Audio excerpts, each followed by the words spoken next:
Saya akan mulai dengan pertanyaan dari pihak terkait. Pak Kuto, apakah MK bisa melampaui dan kewenangan yang sudah diatur oleh Bawaslu, sudah diatur dalam apakah kewenangan-kewenangan yang telah dibagi kepada termasuk pada Bawaslu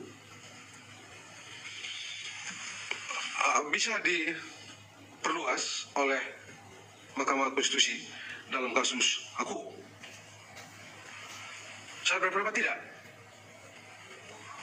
Yang sudah dibagi, misalnya itu ada laporan, ada pelanggaran proses, sengketa administrasi, misalnya, selesaikan di Bawaslu. Tidak ke MK. Intinya, yang sudah ditegaskan, sebut saja, sengketa proses, itu wewenangnya Bawaslu, selesaikan Bawaslu. Apa konsekuensinya kalau sudah tahu itu sengketa tidak dilaporkan atau tidak diajukan sengketanya ke Bawaslu?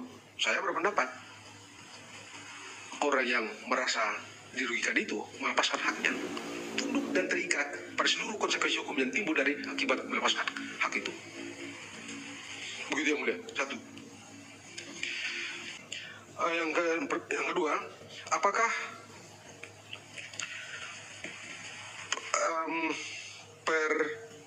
pengangkatan penjabat gubernur, bupati, dan wali kota itu dimaksudkan untuk memenangkan sebut saja Pak Prabowo dan Pak Gibran dalam Pilpres?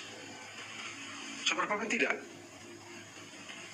Bagaimana caranya memenangkan orang itu dengan cara mengangkat pejabat gubernur, terus Pak Prabowo dengan Pak Gibran menang?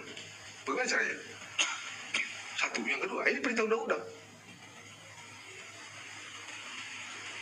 Kalau tidak diangkat karena takut nanti pejabat itu akan memenangkan atau menyalahgunakan wewenang atau apapun yang dapat disebut atau disamakan dengan itu, terus tidak diangkat hanya karena takut jangan dituduh untuk memenangkan Pak Prabowo dengan Pak Gibran. Terus apa yang mesti dilakukan? Dan kalaupun terjadi dalam kenyataan real konkret itu terjadi tindak tanduk yang dinilai menguntungkan, tindak tanduk itu harus diperiksa. Tidak boleh ngomong-ngomong, harus diperiksa oleh aparatur yang diberi wewenang untuk memeriksa. Sepanjang tidak ada itu, kalau urusan persepsi, silakan aja.